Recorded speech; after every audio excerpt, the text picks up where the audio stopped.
बस अभी 1 महीने पहले की ही तो बात है।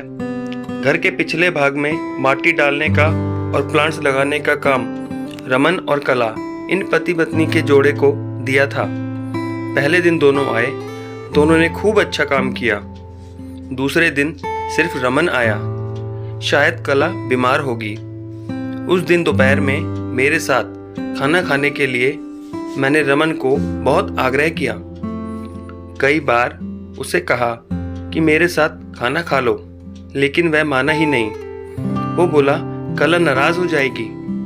मैं बोला अरे रमन, तुम कितना डरते हो अपनी बीवी से। वो बोला मैं नहीं डरता साहब, कदर करता हूँ उसकी, सम्मान करता हूँ उसका। मुझे उसके शब्दों पर हंसी आ गई। मैंने उससे कहा अरे क्या रखा है उसमें, ना रंग है ना रूप है, फिर क्यों इतना उसके पीछे पीछे भागता है। वो बोला कोई फर्क नहीं पड़ता साहब, रंग हो या ना हो, रूप हो या ना हो, लेकिन फिर भी वही मुझे जग में सबसे प्यारी लगती है। मैं बोला तू तो पूरा जोरू का गुलाम लगता है, क्या तुझे अपनी पत्नी के अलावा बाकी रिश्ते महत्वपूर्ण नहीं लगते। उसने शांति से जवाब दिया देखिए साहब, माँ बाप तो भगवान होते हैं, तो उनकी पूजा करनी चाहिए। भाई बहन का रिश्ता तो जन्मजात होता है, और दोस्ती का नाता तो सिर्फ काम या मतलब के लिए होता है, और बाकी सारे संबंधी मतलब के लिए ही होते हैं। अब देखिए, जैसे कि आपका और मेरा नाता भी काम और पैसे का ही है ना। लेकिन साहब, पत्नी हमारी कोई नज़दीकी रिश्तेदार तो नहीं है, फिर भी वह हमारे सारे संबंधों को छोड़कर हमेशा के लिए हमारी हो जाती है, और हमारे हर सुख दुख में, हर दिन रात में, हर ऋतु में हमारा साथ देती है।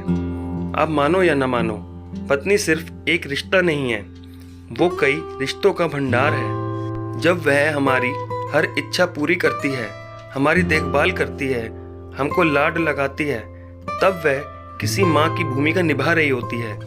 जब वह हमें अपने वर्तमान परिस्थिति की समझ देती है, और जब हम अपनी कमाई उसके हाथों में लाकर देते हैं, तब हमें विश्वास होता है कि वह उसका सही इस्तेमाल करेगी और हमारे साथ कुछ बुरा नहीं होने देगी। तब वह बाप की भूमिका निभा रही होती है।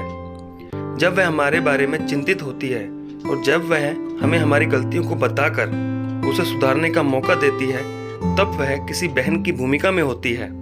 जब वह हमें अपनी नई नई इच्छाएं बताती है, हमसे किसी चीज़ की मांग करती है, नखरे करती है, रूठती है, जिद करती है, तब वह किसी बेटी जैसी होती है। जब वह हमें कुछ नया सिखाती है, हमसे झगड़ती है, तब वह किसी दोस्त की तरह होती है।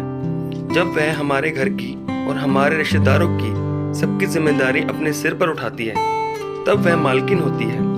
सबसे ज़रूरी, जब वह सारी दुनिया को और यहाँ तक कि अपने बच्चों को छोड़कर भी जब हमारी बाहों में आती है, तो वह हमारी पत्नी, प्रेमिका, हमारी जान, हमारा श्वास बनती है। अब आप ही बताइए साहब, अगर मैं उसकी इज्जत करता हूँ, उसकी कदर करता हूँ, तो क्या मैं कोई गलत काम करता हूँ। और वैसे भी पत्नी सिर्फ अपने पति के लिए अपना घर छोड़कर अनजाने घर आती है, और बाकी के रिश्ते तो परिस्थिति के हिसाब से निभाती है। देखिए साहब, मैं ज़्यादा पढ़ा लिखा तो नहीं हूँ, लेकिन ज़िंदगी ने मुझे इतना ज़रूर सिखाया है कि रिश्तों का मतलब एक दूसरे की कमियों को पूरा करना होता है। नहीं तो अगर आप बिना कमियों वाले किसी इंसान को ढूंढने बैठोगे, तो जिंदगी भर अकेले रह जाओगे। देखिए साहब, बीवी अगर धरती बनकर इतना बोझ उठा सकती है, अपनी तपस्या की अग्नि में तप सकती है, तो पति को भी शांत और उतना ही बड़ा विशाल आसमान की तरह बनना पड़ेगा, जो उसे समय समय पर प्यार की बारिश से भिगोता रहे। ठीक है साहब, बहुत देर हो गई है, मैं जाता हूँ, कहकर रमन वहां से जाने लगा, और मैं उसको पीछे से जाते हुए देखता रहा। आज इस छोटी सी मजदूरी करने वाले एक आम इंसान में मुझे बहुत बड़ा उपदेश देने वाला गुरु नजर आ रहा था। उसकी वो बात कि पत्नी कैसी भी हो, उसको मान देना, उसकी इज्जत करना, देखभाल करना हर विवाहित पुरुष का प्रथम कर्तव्य है, और ये गुरु ज्ञान मुझे जीवन भर याद रहेगा। दोस्तों, उम्मीद है इस कहानी ने आपके दिल में अपने जीवन साथी का स्थान और भी ज़्यादा मजबूत कर दिया होगा। ऐसी ही और बेहतरीन कहानियाँ सुनने के लिए मेरे इस चैनल को विजिट करें और लाइक, शेयर एंड सब्सक्राइब करें। धन्यवाद।